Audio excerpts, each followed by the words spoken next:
جو ہے وہ ٹارگٹ کر کے اس کو ساری باتیں بتائی، تو اس پہ اس رویے کے مطابق ظاہر صحافی جو ہے انہوں نے عمران خان سے شکایت کی۔ عمران خان نے پھر ان کو کہا کہ خیر چل اس معاملے کو دیکھ لے، ان کو میڈیا کو ڈیل کرنا نہیں آتا، اگنور مارے۔ پھر عمران خان نے خود گفتگو کی تو وہ کہہ رہے کہ اسلام آباد ہائی کورٹ کے ججز پر جو خط لکھا یہ سب کو پتا ہے، اور یہ جب سے رجیم چینج ہوئی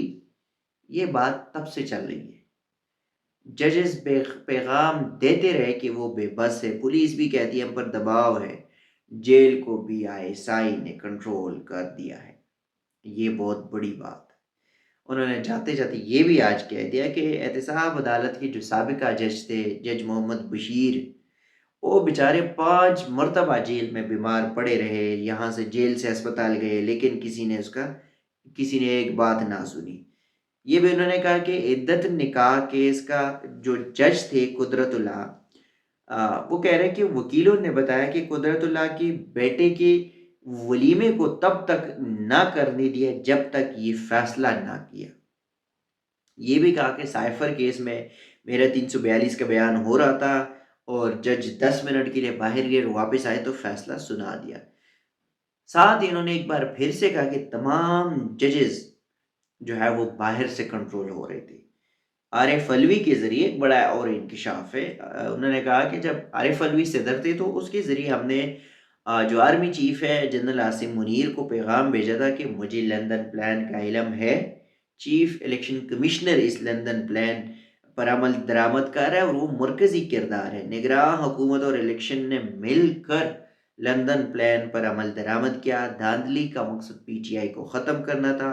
اقتدار میں بیٹھے لوگ ایجنسیوں کے بغیر ایک قدم بھی نہیں اٹھا سکتے، صرف 4 حلقے کھول دے تو حکومت گر جائے گی۔ یہ 4 حلقوں والی بات عمران خان کی جو ہے وہ جب 4 حلقوں کی بات کرتے تو پھر وہ تگڑی اپوزیشن میں آ جاتے۔ 2014 میں جب یہ انتخابات کے بعد آئے، 2013 کے انتخابات کے بعد انہوں نے کہا کہ 4 حلقے کھولے اور 4 حلقوں کے لیے پھر 126 دن کا دھرنا بھی دینا پڑا۔ 4 حلقوں کے لیے ان کو جو ہے وہ لانگ مارچ بھی کرنی پڑی، 4 حلقوں کے لیے اس کو سپریم کورٹ بھی جانا پڑا اور وہی 4 حلقے کھولنے بھی پڑے، لیکن اس نے پیچھے نہیں ہٹے۔ پھر جو تحقیقاتی کمیشن تھی ججز خط کے حوالے سے، اس پہ بھی تصدق جیلانی کے حوالے سے انہوں نے کہا کہ شکر ہے کہ تصدق جیلانی کی سربراہی میں کمیشن نے انکار کیا اور سپریم کورٹ کا 7 رکنی بینچ جو ہے وہ بنا دیا گیا۔ ججز کا خط لکھنا سنجیدہ معاملہ ہے، اس پر فل کورٹ کو سماعت کرنی چاہیے تھی۔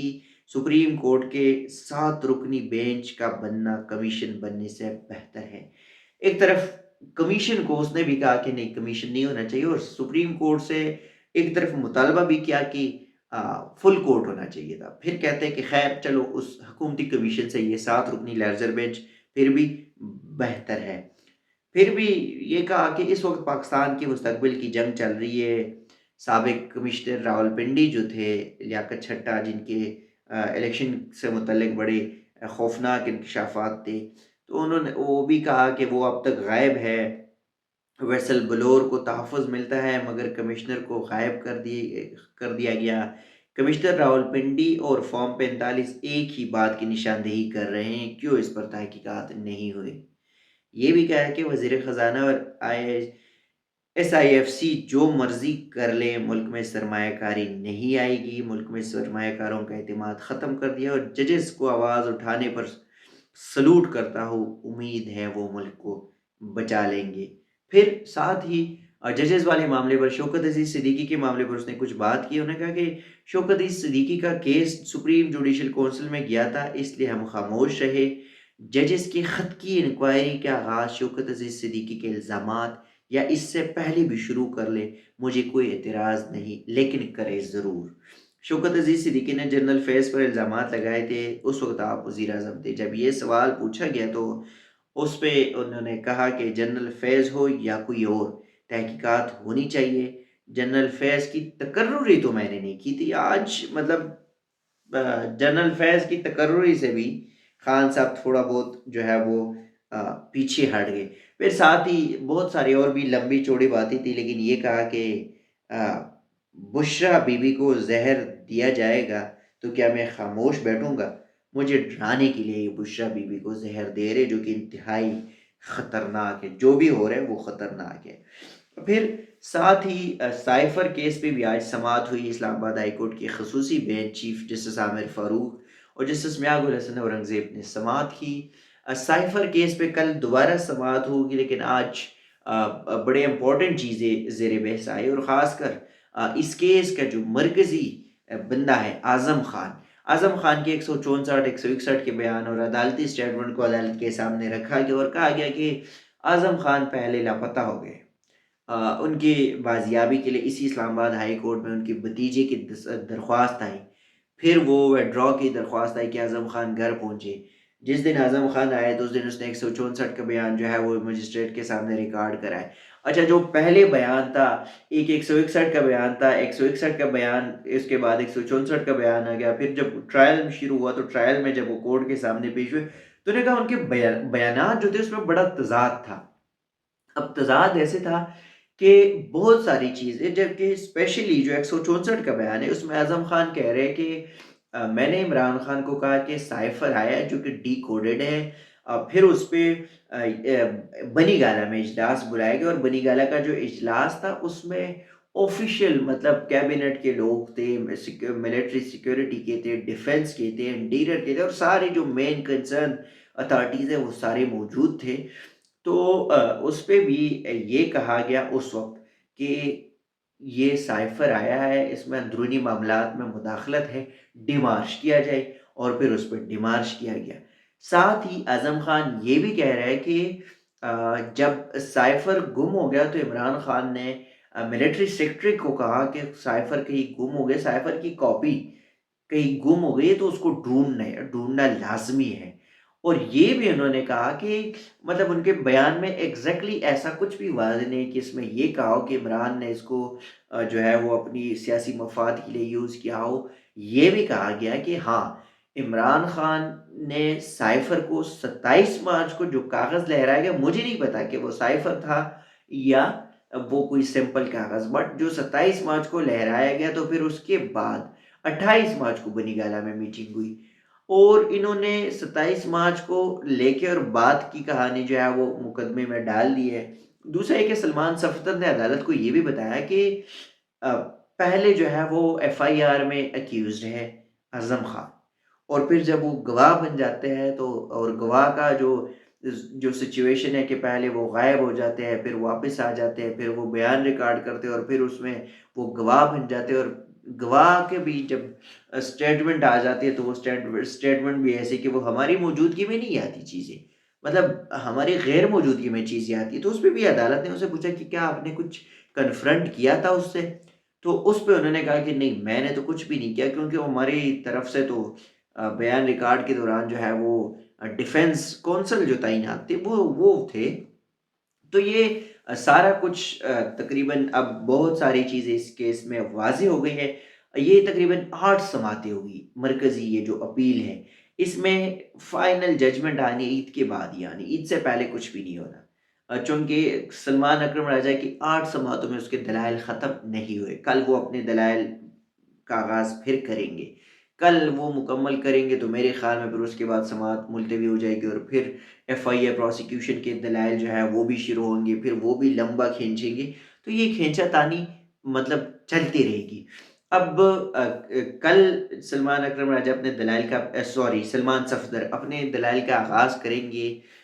کب تک کیسے مکمل کریں گے وہ ایک الگ کہانی ہے، لیکن بظاہر اس کیس میں بہت سارے ایسے قانونی سکم موجود ہے کہ اس کیس کو اگر بڑا ڈیپلی اور بغور مشاہدہ کیا جائے تو اس پہ بہت سارے ناقص قوانین، ناقص چیزیں جو ہے وہ اپنائی گئی ہیں، اور ساتھ ہی جو 2 ججز جس کیس کو سن رہے وہ دونوں سائفر کو پہلے بہت سن چکے ہیں، تو یہ بینچ اس لحاظ سے بڑا ٹف ٹائم بھی دے رہے وکیل کو، لیکن اس کے باوجود چونکہ سلمان صفدر بڑا ڈیٹیل میں جا رہے، یہ 8 سماعتیں انہوں نے گزاری لیکن بڑا تفصیل کے ساتھ وہ جا رہے، اور اب سلمان صفدر کے دلائل کے بعد وہ ایف آئی اے پروسیکیوشن اپنے دلائل مکمل کریں گے، اس کے بعد جو ہے وہ پھر اسلام آباد ہائی کورٹ کسی نتیجے پر پہنچ کر فیصلہ کرے گی۔ فیصلہ ویسے ہی آر یا فار ہونا ہے، مطلب یا ایکویٹل ہے یا جو ہے وہ سزا مینٹین رکھنا ہے، لیکن تقریباً اراؤنڈ 90% جو چانسز ہے وہ ایکویٹل کے ہے، جس میں عمران خان اور شاہ محمود قریشی بری ہو جائے گی۔ اب کل کیس میں کیا ہوگا وہ سارا کچھ آپ کے ساتھ کل ہی شیئر کریں گے، تب تک کے لیے دیجیے گا اجازت، اللہ حافظ۔